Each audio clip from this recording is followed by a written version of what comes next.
कैसे हैं आप सभी लोग? जबरदस्त होंगे और सर्कल्स कंप्लीट कर चुके होंगे अपनी प्लेलिस्ट से। जिसने नहीं करी है प्लीज चैनल पे जाइए, प्लेलिस्ट में जाइए, सर्कल क्लास 9 मैंने डाला हुआ है।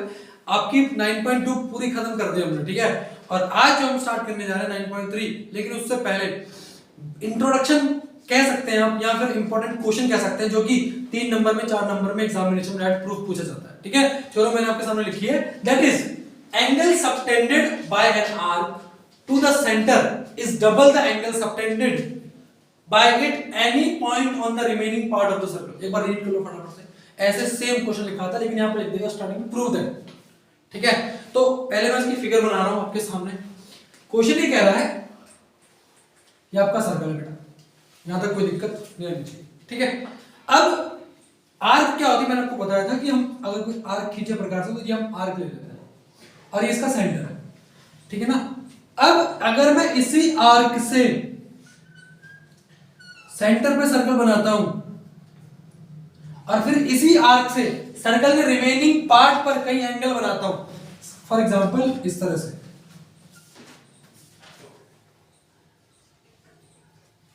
ठीक है। थोड़ा सा टेढ़ा दिख रहा होगा, लेकिन मैं इसको ठीक करने की कोशिश करता हूं आपके सामने, ठीक है दोस्तों। अब यस सर, कोई प्रॉब्लम नहीं है, मैं इसको ऐसे बना देता हूं,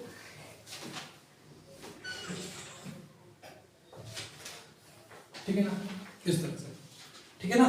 तो अब कहने का मतलब क्या है इस थ्योरम का, कहने का मतलब है इस थ्योरम का कि ये जो एंगल बन रहा है सेंटर पे, जो एंगल बन रहा है सेंटर पे, ये इस एंगल का दुगना होता है। मतलब अगर ये 30 डिग्री का है तो ये कितना होगा, 60 डिग्री। तो इसको मैं लिख दे रहा हूं ऐसे करके, ए ओ बी और ये मेरा डी हो गया, ठीक है। तो बच्चों ये जो एंगल ए ओ बी है ये इसका दुगना होता है, which means angle A O B जो होता है ये दुगना होता है एंगल ए डी बी के, एंगल ए डी बी के। आई होप आप इस बात को बहुत अच्छे तरीके से समझ गए, ठीक है ना। ये थ्योरम है, आप रट लो कि ये जो एंगल होता है ये इसका दुगना होता है। अगर ये 90 है तो ये 180 होगा, सिंपल सी बात है। अब हम इसका प्रूफ देखें, ठीक है। ये थ्योरम है, प्रूफ देखना कैसे करेंगे। सबसे पहले इस सवाल का प्रूफ करते टाइम हम क्या करेंगे, एक क्या कहते हैं उसे, कंस्ट्रक्शन करेंगे। हमें क्या करना है, यहां से एक लाइन खींचनी है और जो कि सेंटर से होती जाए, है ना। यहां मैं इसको देता हूं ई नाम, कहता हूं उसका, कहता हूं मैं ई नाम, ठीक है ना, ई कहते हैं। तो हमने करा क्या यहां पर, हमने करा कंस्ट्रक्शन लिख देता हूं मैं यहां पर, हमने क्या करा है, एक्सटेंड डीओ टू ई, ये हमने अलग से अपनी तरफ से प्रूव करने के लिए कुछ किया, क्लियर है। अब यहां तक आप समझ गए होंगे, कोई प्रॉब्लम नहीं है बच्चों, यहां तक बात समझ में आ गई। आप बोलेंगे यस सर। अब सुनना मेरी बात ध्यान से। अब प्रूफ करना है तो आप ट्रायंगल ले लो, ट्रायंगल ओ डी बी, ये प्रूफ कर रहा हूं मैं, in triangle O D B, O D B. अब इस ट्रायंगल को देखो जरा, ओ डी बी, ये ट्रायंगल दिखाई दे रहा है आपको। इस ट्रायंगल में ये वाला एंगल, ये वाला, केवल ये वाला एंगल, कौन सा एंगल, ई ओ बी, कौन सा angle, E O B, angle E O B, ठीक है ना। एंगल ई ओ बी जो होगा वो इस वाले एंगल और इस वाले एंगल के सम के बराबर होगा। एक्सटीरियर एंगल प्रॉपर्टी आपने पढ़ी होगी ट्रायंगल में कि जो एक्सटीरियर एंगल होता है वो इन दो एंगल के बराबर होता है, ठीक है। तो हम लिखेंगे ये वाला एंगल ई ओ बी जो है ये angle O D B plus O B D है। तो ओ डी बी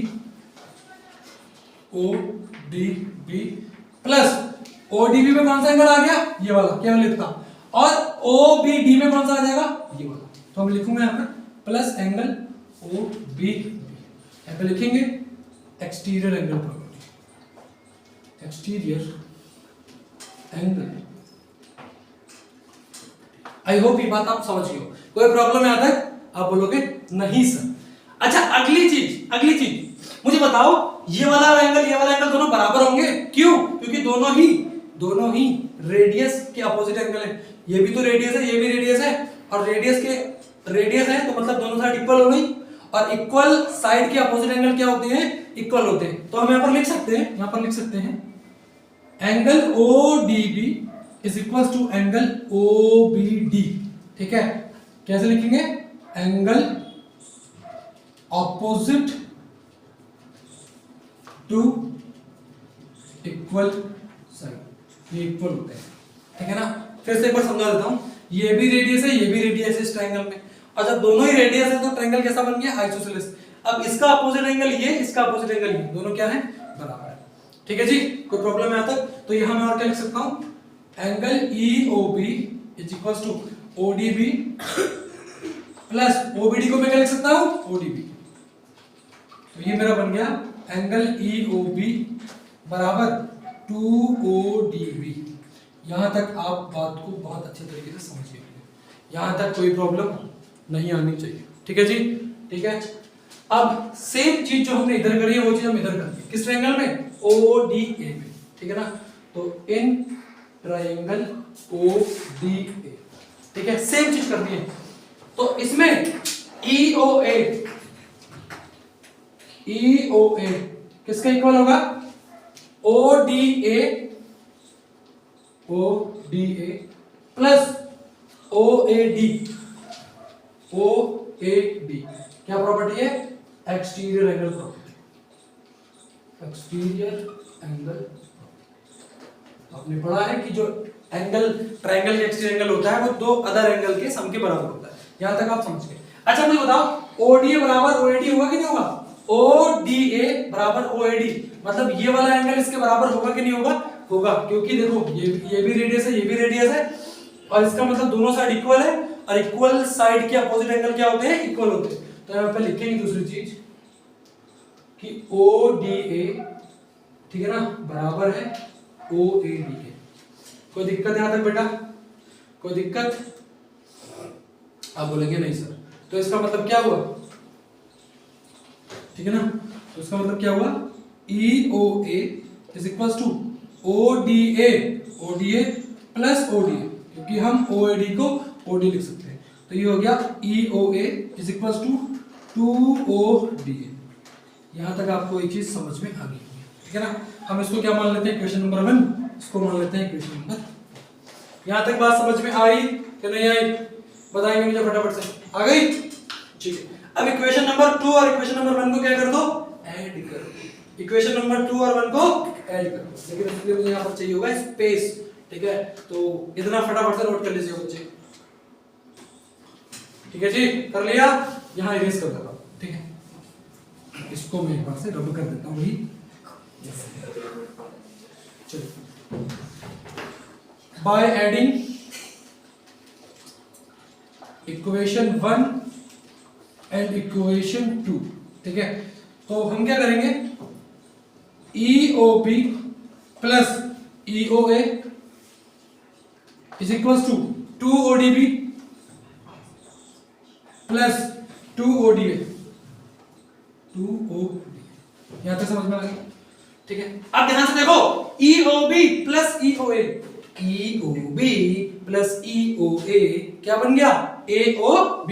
तो इसको मैं क्या लिख सकता हूं, AOB, ठीक है बच्चे, वेरी गुड भाई। अब अगर मैं 2 कॉमन ले लूं तो यहां क्या बन जाएगा, ODB प्लस ODA, ठीक है। अब ODB का भाई, ODB और ODA, सुनो, ODB ये वाला एंगल और ODA ये वाला एंगल, दोनों को प्लस करो, क्या बन रहा है, ADB। क्या बन रहा है, ADB। तो OAB ये बन जाएगा ADB, ठीक है। तो यही हमको क्या करना था, प्रूफ करना था, और ये हमारा प्रूफ हो गया। देखो समय लगा होगा भाई, लेकिन 3-4 नंबर आप देख सकते हैं कि ऐसे नहीं आते, है ना। तुम सोचो डॉक्टर से सवाल कर लो, 3 नंबर के बाद 4 नंबर आ जाए, ठीक है। तो इंपॉर्टेंट सवाल था, जबरदस्त सवाल था, प्रैक्टिस करिएगा, और डाउट कोई भी हो तो कमेंट सेक्शन में लिख सकते हैं। आपके पास डिस्क्रिप्शन बॉक्स में आपको टेलीग्राम का लिंक भी दिया गया, वहां से आप चैनल को ज्वाइन भी कर सकते हैं, ठीक है, और अच्छे क्वेश्चन की प्रैक्टिस भी कर सकते हैं, ठीक है। Thank you so much. मिलते हैं 9.3 एक्सरसाइज के साथ, जहां हम करेंगे डायरेक्ट सॉल्यूशन, क्योंकि हमने कॉन्सेप्ट पढ़ लिया, ठीक है भाई। तो फटाफट से आइएगा नेक्स्ट वीडियो में।